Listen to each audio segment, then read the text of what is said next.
This reading is from 1 John 3, verse 11 to 15. For this is the message you heard from the beginning. We should love one another.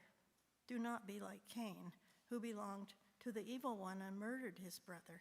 And why did he murder him? Because his own actions were evil and his brothers were righteous. Do not be surprised, my brothers and sisters, if the world hates you. We know that we have passed from death to life because we love each other. Anyone who does not love remains in death. Anyone who hates a brother or sister is a murderer, and you know that no murderer has eternal life residing in him.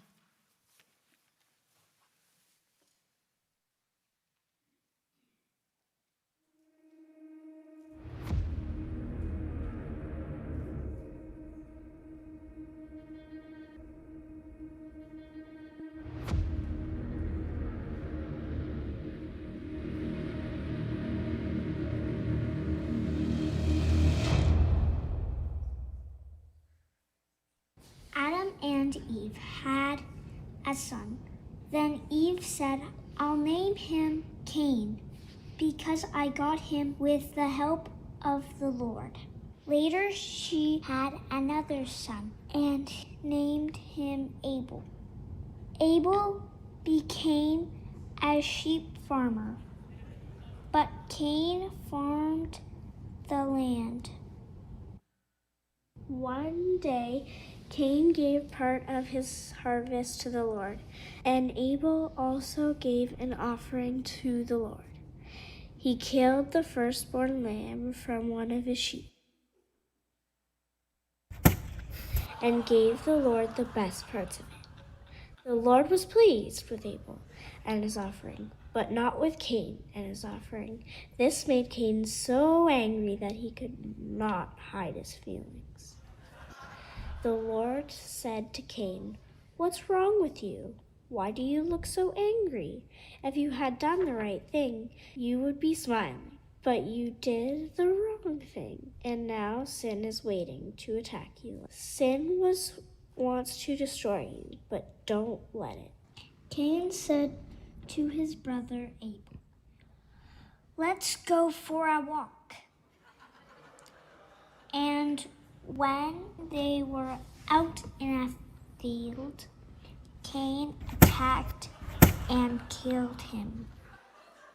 After the Lord asked Cain, Where is Abel? How should I know? He answered, Am I supposed to look after my brother? Then the Lord said, Why have you done this terrible thing? You killed your own brother, and his blood flowed onto the ground. Now his blood is calling out for me to punish you, and so I'll put you under a curse, because you killed Abel and made his blood run out on the ground. You will never be able to farm it again. When you try to farm the land, it won't produce anything for you. From now on, you'll be without a home, and you'll spend the rest of your life wandering from place to place. This punishment is too hard, Cain said. You're making me leave my home and live far from you. I will have to wander about without a home, and just anyone could kill me. No, the Lord answered. Anyone who kills you will be punished 7 times, worse than I am punishing you. So the Lord put a mark on Cain to warn everyone not to kill him.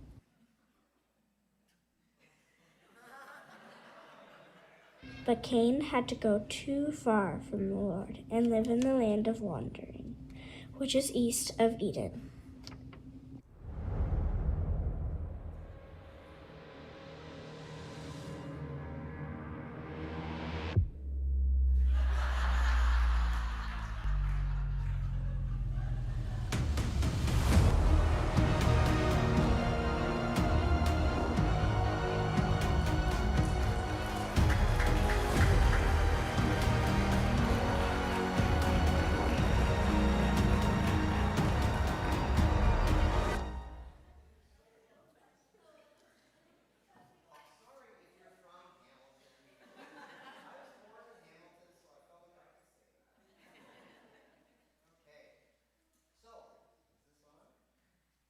Yep, there we go. We're starting a new sermon series for the summer called Infamous Players, where we're going to take a look at some character sketches from the Old Testament, some stories that some are familiar, but some might not be familiar.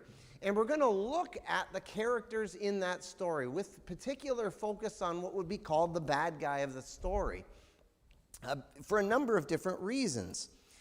Sometimes there is a lot to be learned from the bad guy, so to speak. Most Bible stories that we read, we tend to interpret them like moral tales. We'll read a story in the Old Testament or in the New Testament, and it's like, okay, be like David. Or it's don't be like David. And the fact that you can often take a Bible story and take supposedly the good guy of the story and you could flip them, positive or negative, should be a clue to you that this might not be entirely the right way to address these stories.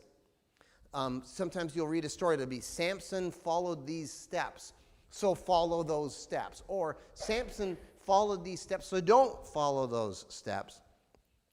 Most Bible stories, in particular the ones that we'll look at, were never written to be moral tales. They weren't necessarily written to exemplify moral behavior, but rather they're meant to demonstrate something that the author has in mind.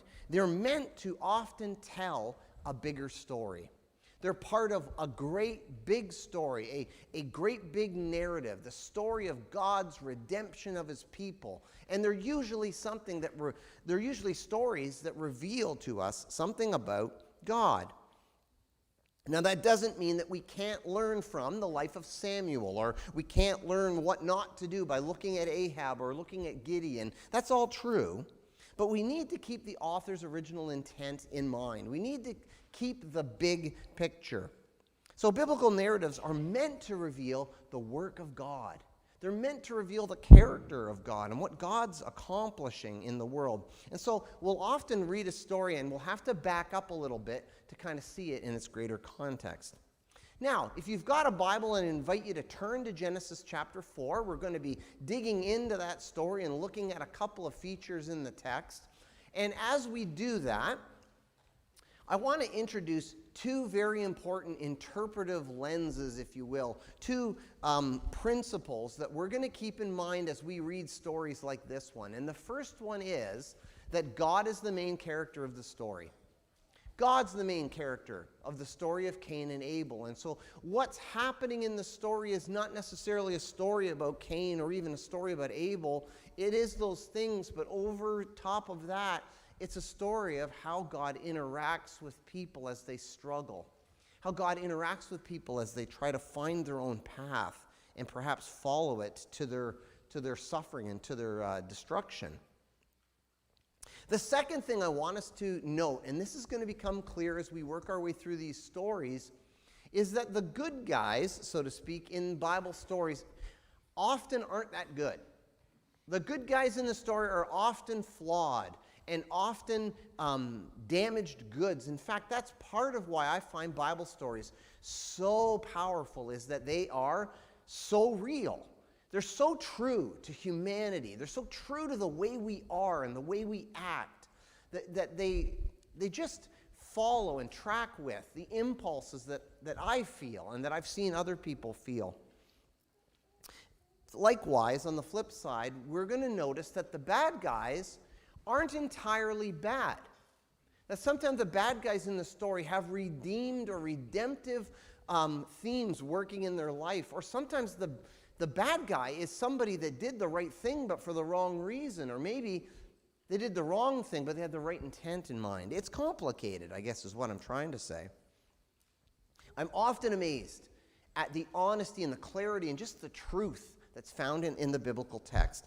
If you were to back up and look at Genesis chapter 3, of course, we would learn about the fall of humanity. Adam and Eve chose to go their own way. They questioned God's character, and they sort of did what they thought was right. And as a result, three things happened. This is in Genesis 3. The serpent was cursed and said that he would crawl on his belly for the rest of his life. The second thing is childbirth is now painful, and that there is strife between men and women. And then the third thing that happened is the ground was cursed. Now it's important to note, Adam and Eve, neither of them were cursed. That's not what happened. But the ground was cursed. And when the word that's used in the Hebrew there for the ground was cursed, it means the earth, like the dirt. And subsequently, by association, the dirt and everything that comes from the dirt. In other words, the dirt and tools and societies and buildings and technology, everything was cursed. We'll notice that from this point on in the story, things fall apart. Things break down. I would suggest it's at this point disease enters the world. This is where things begin to come unraveled in this world, that things that used to work no longer work, that things have this progression from being perfect or new to being used, to being broken, and eventually cast away. All these things start to happen. The earth, the ground, the material world is cursed, and the serpent is cursed. But Adam and Eve are not cursed, and that's significant. We'll see why in just a minute. As a result of this, we read at the end of chapter 3 that Adam and Eve depart the garden. They're sort of cast out and protected from it because God doesn't want them to eat from the tree of life and then be forced to live in this brokenness forever. So God is making a way. He has introduced death into a world that never knew death as a way to new life. He has protected Adam and Eve from the tree of life. And there's this interesting thing in the text. They are sent east from Eden. So wherever the Garden of Eden is, they are sent east of that. And we're going to notice in these Bible stories that a move to the east is always a move away from God. To move east is always to move away from God. When they finally build the tabernacle and when they build the temple, its entrance is facing the east. Its entrance is welcoming people from the east back westward towards God, back toward the purposes of God. And so that's a very significant thematic device that's going to show up in our story. So let's look at Genesis chapter 4 together. In Genesis 4, verse 1, there's this interesting phrase where Eve has this son, and she says, with the help of the Lord, I have brought forth a man. And so one of my commentaries it said, and I think it captured it well, it's a 4-word Hebrew sentence, and the commentary says, every word in this sentence is difficult.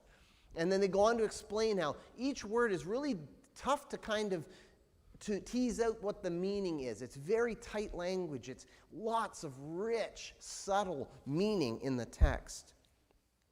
It reads like a shout of triumph that Eve says, I have brought forth a man with God's help. It's a subtle suggestion that she sees herself as equal to God in creating life.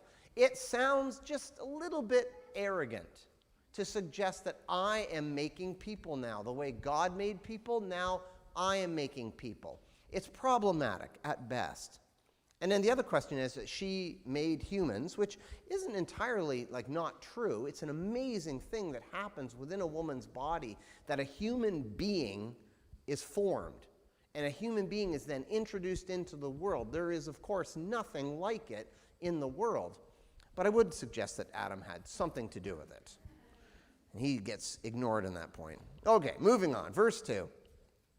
It is interesting that of all the things that Cain chooses to work with and to work on, he works the soil. The soil is cursed in Genesis chapter 3, and then we find in Genesis chapter 4, Cain's working the soil. Cain's working against the curse. He's working against perhaps even the legacy of his parents, that he is oppositional, that he's working against, fighting against what God has put in place in the world. Cain seems to have a bad attitude right from the start. Now, let's look at the two offerings that Cain and Abel bring to the sacrifice. It says that Cain brought fruit from the land. So it could have been a burnt offering, like, a wheat offering, a grain offering, or just, fruits and vegetables that could be offered to the Lord. We're not really sure. It's a generic phrase that's used in the text. But instead, Abel brings from the fat portions, which is another way to say from the very best portions. Abel brings the best. Abel brings from the firstborn. And so to give from the firstborn, to give from the first fruits, is a very significant step. I remember when Julie and I were first married, we would donate weekly, and we would give just of our means on the first Sunday of the month and on the second, and then on the third. And by the third Sunday, at the time, we were both paid monthly, and so the money comes in at the beginning of the month, and it all kind of disappears. By the third or the fourth Sunday, there would often be no money. So there'd be nothing left. And so we later came up with a practice that we now give at the beginning of the month. And so we figure out what we would give for the whole month, and we just give it at the beginning of the month. And we mean it as a spiritual practice. We mean it as an effort that I'm going to give from the first fruits, from when I first get it, trusting that there's going to be enough. Trusting that there will be enough for the rest of the month. Abel is trusting that the first lambs that are born this year, from those I'm going to take the best and offer that to God in gratitude and in affection and out of love for God. I'm going to give from the first and give out of the best. Whereas Cain apparently gives out of obligation. It sounds like Cain feels like, I have to give something, so let me root around in here and find something I can give. There's something wrong with the attitude.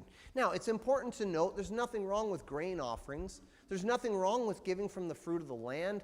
Later on in Leviticus, we'll learn that's some of the very most important offerings that are given. These grain offerings and fellowship offerings didn't necessarily involve animals.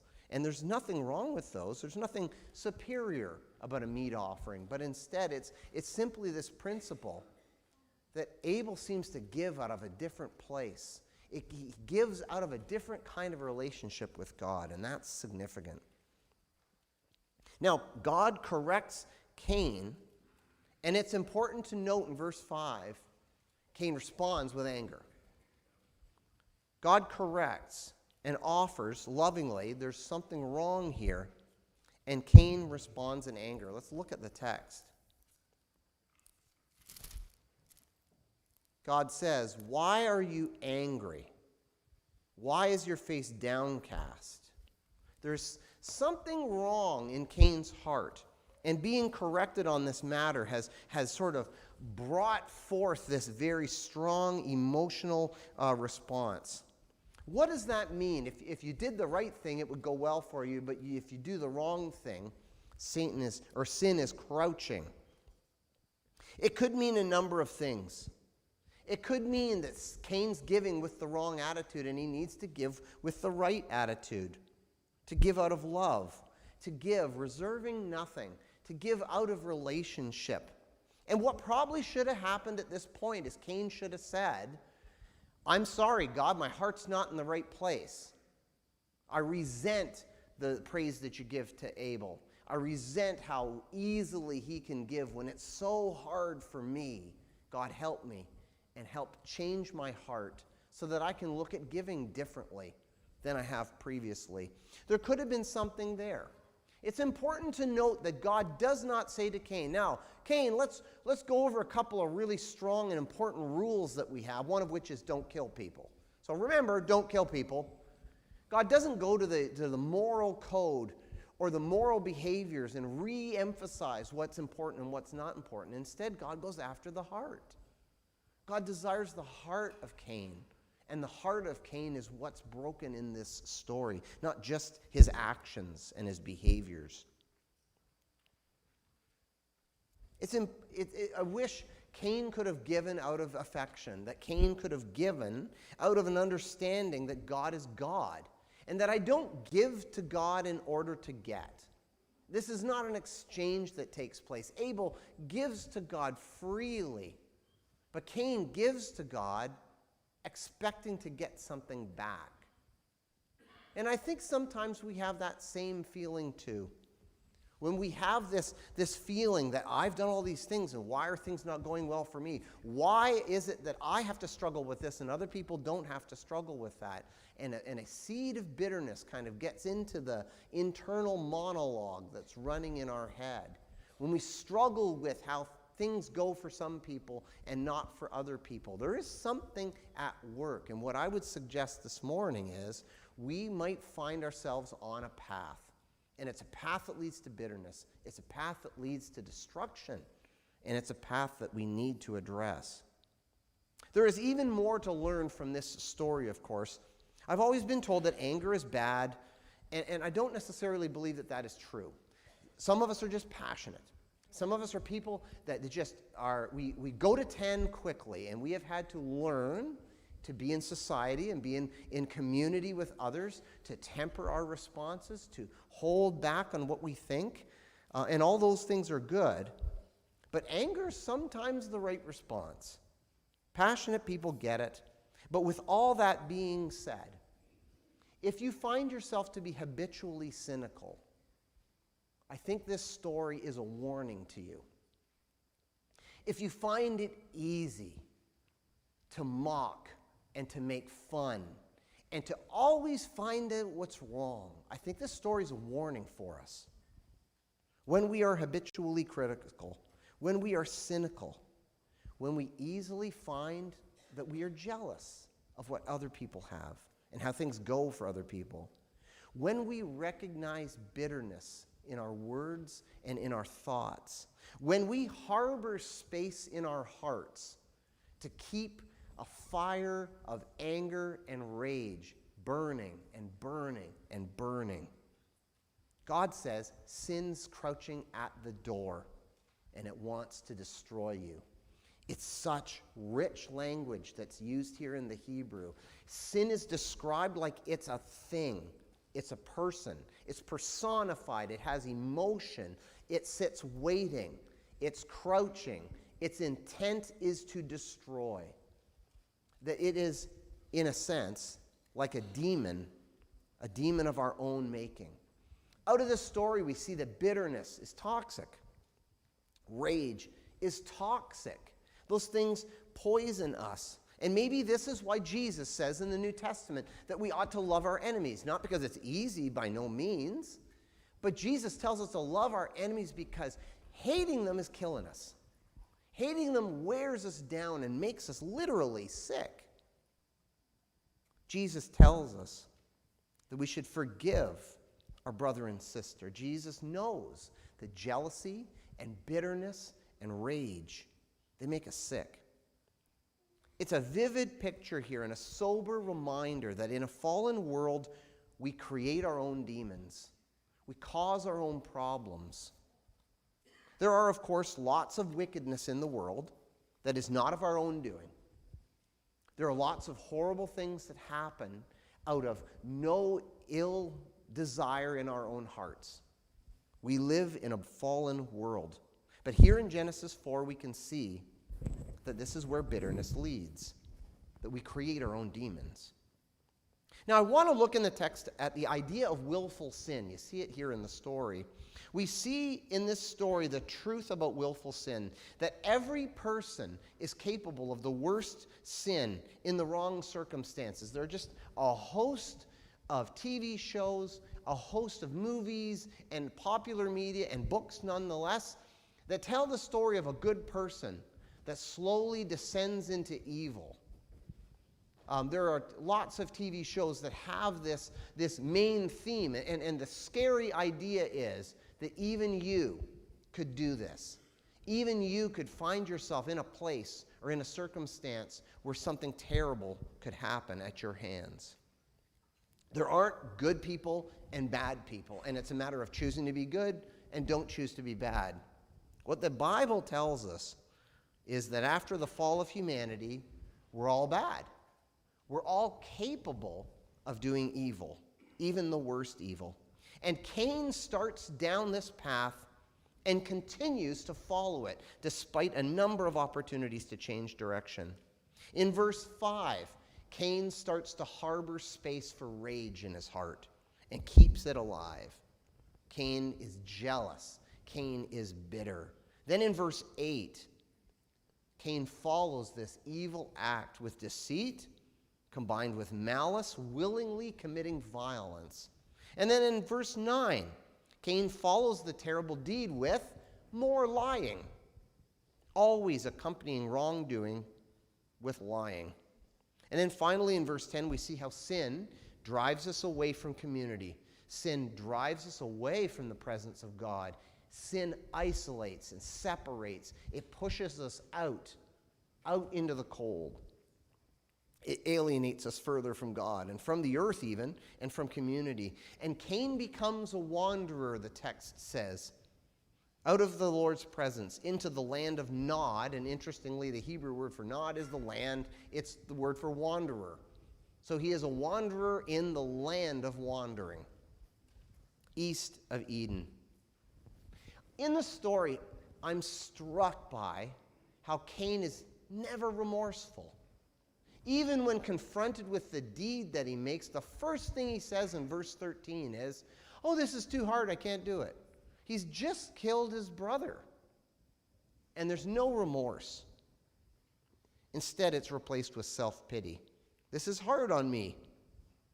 His sin is an almost uninterrupted series of sins, starting with impiety, then anger, jealousy, deception, murder, falsehood, and then ending in selfishness and alienation from God. It leads us to fear other men. In verse 14, Cain is worried now that he's committed this sin, that he's then going to be in danger of reprisal and attack. In verse 9, though, we're returned to, or we're reminded of the main point in the story. What's God up to in this story? What's God accomplishing? Look in verse 9. He asks, "Where is your brother?" Not because he doesn't know. God knows where Abel is. God is leading and leaving an opportunity for Cain to begin the process of reconciliation. And we see it in the text. This possibility that existed for Cain, an alternate reality, if you will, that could have been possible. Cain could have been restored. He could have been brought back and reconciled with his family. Finding the way back, we see it in the text. It starts with confession. Reconciliation starts with confession. It starts with truth-telling. It starts with telling the truth about what's happening. Telling the truth about my role in what's happening. And then it follows with humility. It follows with humility and with submission. And the question, and the point is, or the good news in today's sermon is, we can always do this. Not one of us is in a place right now where we cannot begin the process of reconciliation. Not one of us is so far gone from God this morning that we can't turn around and start coming back. And that's good news. It's good news that Cain had a way back and sadly chose not to take it. But we can. It's never too late to begin the process of reconciliation. God extends grace to good guys and to bad guys. God extends grace. Secondly, God places a mark of protection on Cain. We don't know what that is, and we don't know what that means, but suffice it to say that God is responding to the fear that Cain feels, and God is saying, don't worry. Finally, God's punishment is never punitive. It's never just for the purpose of making someone miserable and causing them to suffer. God's punishments are never punitive. Here, living today, after the cross, we do not live under God's wrath, but we live under God's grace. That Jesus has taken that wrath. Jesus has taken that separation and alienation, and we are under God's grace. Reconciliation is always possible for us. God's punishment is not punitive, but instead it is corrective. It's intended to drive us back into fellowship. Sometimes the suffering that we struggle through is suffering that's meant to lead us to greater fellowship with God, to greater dependency on God. Sometimes that's what God is up to. And yet God never forces righteous acts out of us. God never forces us to go the right way. God never forces us to do the right thing. God gives us a choice and leaves us free to choose. And sadly, we are free to choose to reject God's offer. We are free to wander away, even to our own destruction. Sin leads us to being disconnected. That's what we see in the text this morning. Sin leads to us being homeless, so to speak, for the rest of our lives, always wandering. Sin leads to us being increasingly alienated, and that process continuing. And the warning in the text this morning is that if you harbor bitterness, if you relish conflict, if you find yourself right now in constant battles with people at work, with family members, with people at church, with people on the highway, with people in town crossing sidewalks, with people in your family, if you're on this path, it leads to increasing isolation. It leads to increasing alienation. It leads away from God and away from fellowship with others. And God is trying to save you from it. God wants to make a way back for all sinners. There is a path for everyone. Jesus came to take away this wandering from us. Jesus receives this sentence, so to speak. Jesus was alienated for us. He was cast away from God's presence so that we might find a way to return. 1 John chapter 1, verse 9 says, if we acknowledge our sins, he is faithful and just and will forgive us and cleanse us from every wrongdoing. And so I don't do this very often, but I want to extend an invitation this morning. An invitation that if you are on the wrong path, you can choose the right path. That if you are on the wrong path this morning, I'd invite you to come forward. And come forward and speak to me or to one of the elders, or maybe confide in somebody here this morning that I'm on the wrong path. I'm going the wrong way, and I need help in finding the right way. Part of finding the right way is confessing what's wrong in your life and truth-telling, telling the truth about what's actually happening in your life. And humble submission. This posture is fully embodied when we are baptized, when we bury our personal agendas and bury the sin that rules our life in the waters of baptism, and we're lifted out to new life, restored on this new path, restored on the path that God has chosen for us. Or maybe you've already been baptized, but you feel led this morning to seek guidance from our elders or from myself in how to put down the rage, put down the bitterness, put down the difficulty that you continuously find yourself in. We'd invite you to seek us out this morning and to reach out to us. Are you on this destructive path that's leading to further and further isolation? This morning, Jeff's one of our elders, and he's going to come and lead us in a prayer this morning. And after that, you're welcome to join us here at the front and talk to us about that.